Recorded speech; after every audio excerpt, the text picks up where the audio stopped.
Hi, welcome to Better Life TV. This is interviews with inspirational authors, and my name is Kelly Sayers, and I'm here today with a special guest named Dee Page. Hi Dee, welcome. Hi, Kelly. Now Dee has an extraordinary story. Her book is Lifestyle Beyond Cancer, Beyond Miracles.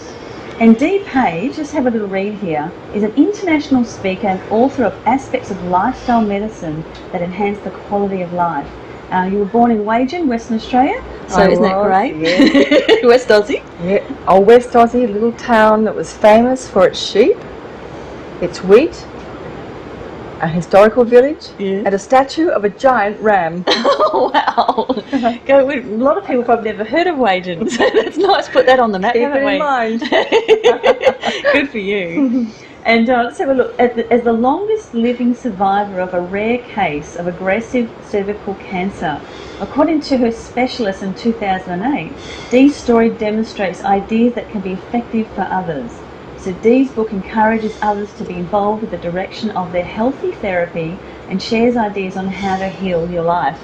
So we would love to hear a little bit about your story, or just talk to us about. We want to know about what inspired you to write this book, perhaps. I was diagnosed 3 times with cancer. The first time they thought they got it all. The second time I was told that there wasn't much hope for my survival. I had a 10 or 15% chance of survival. But they offered me an experimental chemotherapy and radiotherapy treatment, and with that was going to give me 10 to 15%. So I thought I'd go holistically.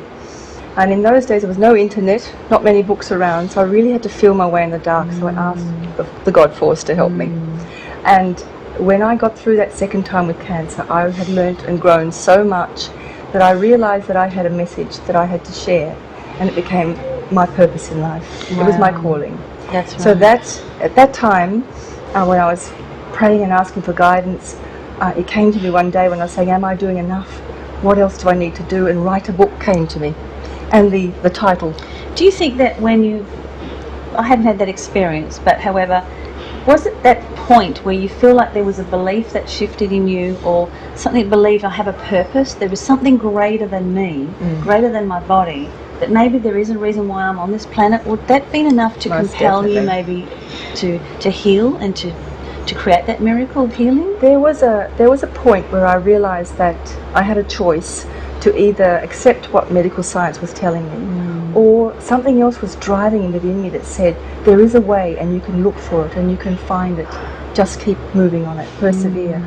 And that's when I knew that there was a purpose in this, and that if I could live longer than they expected, then maybe it could help other people to do well in life and grow. Yeah. Well, you never know who's watching this, and to know that there's a survivor, and now she's an author and a speaker.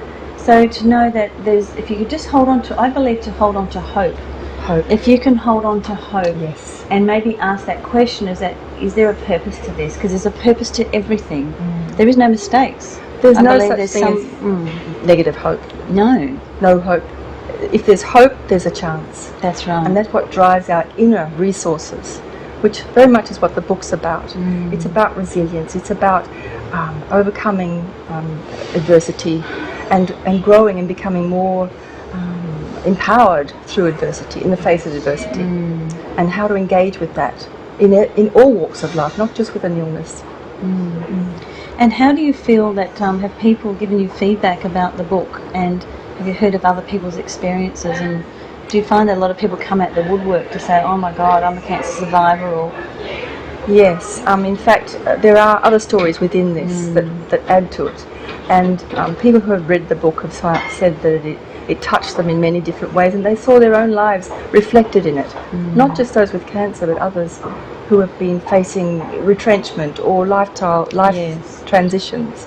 So, and they're in that vibration of no hope. They have no hope. That's why people sometimes they jump over the cliff or whatever. But it's to know that, I believe, to hold on to hope, isn't it? Definitely. And then look for the miracle. And like you're saying, that's when you start to pray. You really start to believe in the divine when you're in that moment, don't you? You have no choice. And in fact, isn't to ask for a miracle as in magical abracadabra? Yeah. The miracle and beyond the miracle, which is why I mentioned beyond miracles, is about seeking to find the way through, and knowing that you're part of something greater than yourself, and that is a resource in itself. and then finding your way through, which means you are the miracle. You become the miracle of life, which life is. Does that make sense? Yes. So it's that aspect Because of you the have whole this, part well, of us. you are more than your physical body. Yes. And so when you remember that I'm more than my body, and my body can change and heal itself, it's always changing. We don't tell it how to breathe. Yes. So we shouldn't tell the body what to do, should we? But perhaps if we just get out of the way and shift it's our thinking, isn't it? It's our thinking, and it's our feelings, and it's about the beliefs that we have about ourselves, and that allows the healing to occur or not to occur. Would you say that? The life force that's coming through us? Two things there. The subconscious and the fact that the body doesn't always heal, but you can die healed.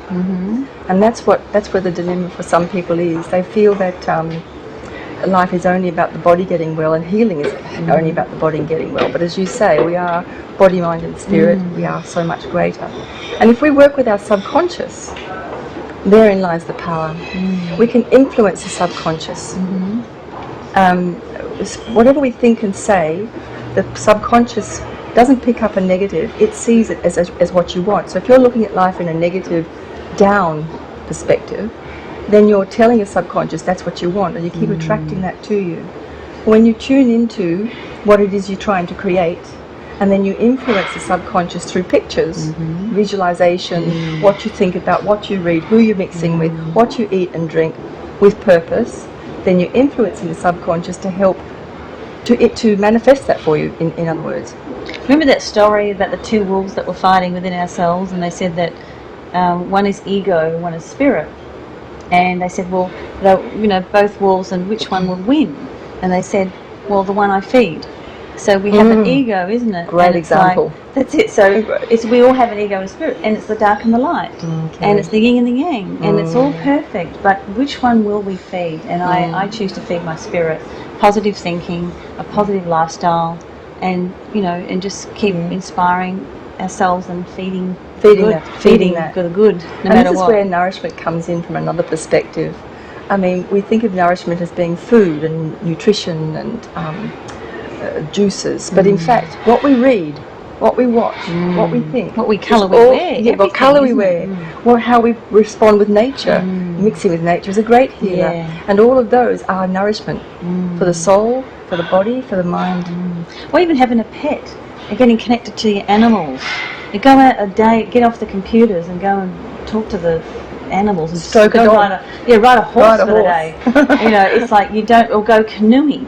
Just come back to nature, Mother Nature, and maybe Mother Nature can heal us. That it's like she wraps us up in her arms and we go there on that journey. Oh yes, and hugging a tree, as many people have talked about. I love hugging. I mean, there's nothing like hugging a tree. You can feel that energy through the tree. You can. You feel the roots drawing from the bottom. That's it. Coming in through the leaves. It's just awesome. Yes. It's a great feeling. I think we need to balance the spiritual healing and the own personal things, the positive thinking, with modern science, the doctors. We need help from them as well. So it's all a bit of everything, isn't it? And that's how we return back to who we are. But that's incredible. It's the love energy as well. Yes. Within all of that. Yes, and always trust your feelings more than anything. Trust your feelings. It's very much about emotions and feelings, how to listen to them. It's in my book. Yeah. So I've heard many, many miracles in my time, and since my own mother had 3 months to live with cervical cancer, and 40 years later she's still here. So I'm also an advocate. I'm like, go cancer survivors, and I believe that there is something beyond. There's that calling, and I really believe it's not your time, it's not your time. True, it isn't. It's like, when your time's up, that's it. That's it. And I guess also, the message in the book is helping people to know that there are so many more people getting through cancer beyond the odds. Yes. And we need to hear those stories. That's it. So That's that what people this is don't. about. And the other thing is that cancer is now seen as a chronic condition, like heart disease and diabetes. If more people know that, the moment they get a diagnosis, they don't say die inside. Yes, that's right. They say, okay, what can I do? Yes. How do I change my ability lifestyle to get well? Yes, that's beautiful. It's a fantastic journey, and now to know that you've written that story to empower and to also put that belief in others that you can do it. You can do it. Yeah, and just hold on to hope. That's beautiful. And then go within and know that some answers will come. I mean, it might be through something someone says, or you ask a question and think about it or feel it out inside. You might find it in a movie you're watching or a song you hear. And those words will just ring in you and tell you what the message, the answer to your message, your question. That's beautiful. So grateful to have you here. Do you run any workshops? Can we go to your website, and do you have My anything website available? I've changed my website, so it's down at the moment. All right. It's Can we in send them? You transition. can send them to betterlifebookstore.com.au, and then we can refer them on to you. And they can come to the Self Discovery Network with your events and things, and they can look you up there. Okay, that would be wonderful. Or email you. They can email me on gpage8. That's gpage8 at iinet.net.au. Beautiful. And do you do one-on-ones? I do. Beautiful. And can we put the book in the Better Life bookstore? That would be marvellous. Thank you very much. Thank you. And we're so grateful to have you here. Thank you for inspiring us and giving us hope. And thank you for creating this platform for us all. Thanks, Dee. Thank you.